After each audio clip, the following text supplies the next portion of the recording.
Welcome to Slash Bash, where today I am bringing you another Choosing Beggar Reddit video. In our first story, mow my lawn or give me money. Let's jump right in. This is more my dad's story than mine, however, he doesn't have Reddit. My dad was mowing our lawn when he spotted an elderly neighbor that he knows who was out for a walk. They had a bit of a chat, and before he left, the elderly neighbor made a joking comment of, "Can you do my lawn when you're done here?" Now, my dad gets along well with the elderly neighbor and knows that he doesn't have much of a lawn to speak of, more like a strip of grass by the sidewalk, and that he struggles to mow it. So to be nice, my dad brings his lawnmower to elderly neighbor's house and mows his lawn for him. The elderly neighbor is extremely grateful, offers my dad some money, which my dad turns down, and then offers him a glass of lemonade that they share from a responsible social distance. That's where the story should have ended. Just a cute story about neighbors being nice. But elderly neighbor lives next to a choosing beggar. Choosing beggar is an elderly, disabled, or in any other way incapable of mowing her own lawn. She just doesn't like to do it. She saw my dad mowing elderly neighbor's lawn and saw him turning down money, and she decided she was entitled to the same thing. She stormed outside and impatiently huffed while dad and elderly neighbor drank lemonade and chatted.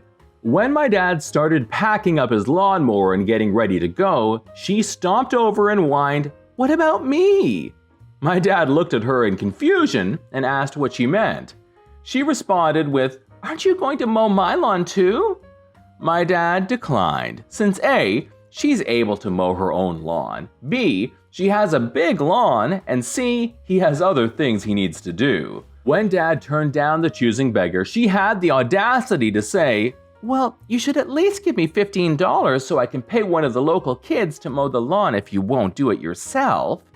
My dad didn't even bother arguing with her. He just packed up and left, with her throwing a tantrum as he went. He and elderly neighbor are still good friends.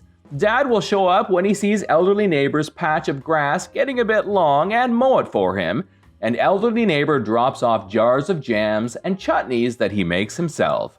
Choosing beggar huffs every time she sees dad and still makes comments about how he should be mowing her lawn too.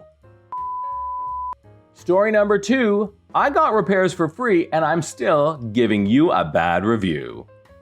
For context, I work at a really successful body shop in my area. We're gradually getting back to pre-lockdown levels of business, with 500,000 last month in sales and 20 to 30 cars dropped off per week.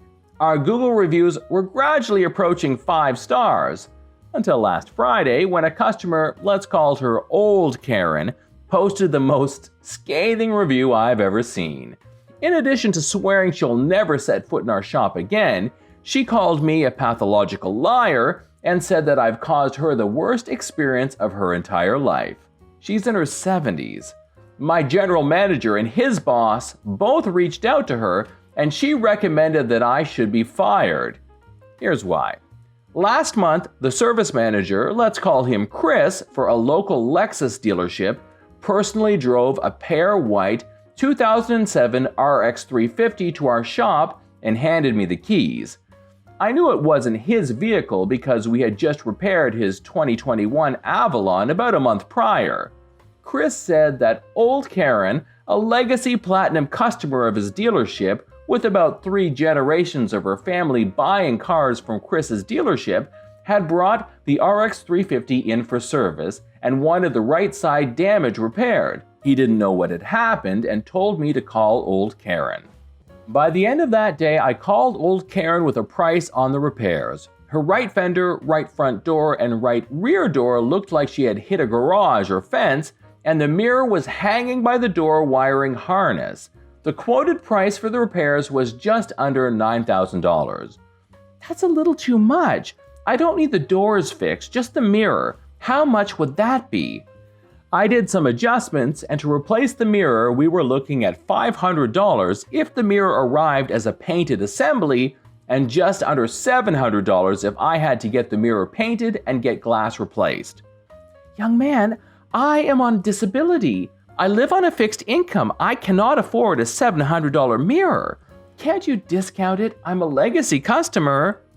I told Karen that I would have to verify if the mirror would come painted and as an assembly. If it did not, it would cost more because it's a Lexus. Karen seemed okay with that. I ordered the parts and told her it should be 2 days for repairs. That was on Thursday. First replacement mirror showed up the following Tuesday. The mirror glass and housing were cracked. I told old Karen and ordered a second one. The second replacement had a signal light and a cover designed for one. Old Karen's Lexus had no signal light. I told Karen I would have to order the cover separately. The correct cover didn't come in until the following Thursday, over a full week later, and would have had to be painted. The RX 350 wouldn't be ready until the following Monday, as the paint booths were scheduled for cleaning Friday. Old Karen was livid. You've had my car for almost 2 weeks for a mirror, and it won't be ready until Monday? I'm coming up there Friday even if it isn't ready, and I'll beat you if it isn't ready. I laughed about it and thought old Karen was lying. Nope. She and her daughter and her husband all came to our shop that Friday and sat around for 2 hours complaining that the Lexus had been at the shop for 2 weeks and wasn't ready. Old Karen complained that she had driven 4 hours to find her vehicle still wasn't ready and that she would have to return the dealership loaner. The general manager showed old Karen the booths being cleaned, and I showed her photos of the damaged mirrors that had arrived previously. Old Karen seemed content and headed home. Monday morning came and Chris from the Lexus dealership called. Hey, just wanted to make sure old Karen's Lexus is ready to go and used all Lexus parts. We're covering the loaner and her repair cost. She is a Platinum Legacy customer and we can't risk her being unhappy. I told him it was ready to go. Not only did Chris send someone to pay us for the repairs, but he also sent someone to pick up old Karen's Lexus and drive it 4 hours to her house. And that is the service that led to the most scathing review I have ever seen. Story number 3. Wanted $800 worth of plywood for free, and fake cat, and my car. Everyone knows the cost of plywood is sky high right now at around $70 to $80 per sheet. The roofers just finished removing all the old shingles and installed underlayment on my house. They all left for the day and will be back tomorrow to install the shingles after the inspector checks the underlayment and one required row of installed shingles. I hear my doorbell ring, then someone pounding on my door continually like it's an emergency. I answer it, thinking it would be the inspector or an emergency. Instead, it's 2 old ladies in their 60s and an old Cadillac parked behind my car in the driveway. They asked if they could have the 11 sheets of 3/4-inch plywood stacked behind the tree. It's not a trivial amount they were asking for. I explained the roofers haven't finished the roof yet, and what isn't used they will be taking back. They looked surprised that I'm having roof work done, even though they are literally standing right next to a 20-foot dumpster by my front door filled with old torn shingles. I mean, they had to walk around the dumpster to bang on my door. Then one of the women said, "You can give us 2 sheets. You're not using all of them. We want to build a porch." The audacity put me on my heels for a moment, but I was kind to them because they claimed to live a block away, and I just moved in 2 months ago. Again, I politely said they couldn't have any of my plywood, but Home Depot has plenty for sale. They said, "Home Depot wants like $80 a sheet though." To which I replied, "I know, that's how much the roofing company charges me per sheet." That seemed to shut them up and they started walking back to their car. I have a fake cat figurine near my front door. It's quite lifelike at a distance. Then the butch brunette looked around and asked, "How much for the cat figurine?" At this point, I'm starting to get upset with their pushy behavior and treating my property like a flea market. I say, "Sorry, it's not for sale. Have a nice day," and close the door. I watched through the peephole to see them drive away and thought that was the end of a bizarre encounter.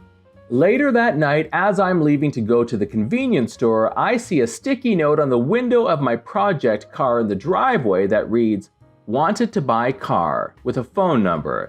They must have come back at night when I was at the store. What the flip? My fake cat now lives next to the back door, moved all the lumber to the backyard, and will be setting up security cameras. This is John from /bash. Thanks for watching. If you've enjoyed the video and want to be the first to know when the next one drops, subscribe and click on the notifications bell so that YouTube will show you my videos. We would love for you to drop a like, share it with your friends, and we will see you in the next one.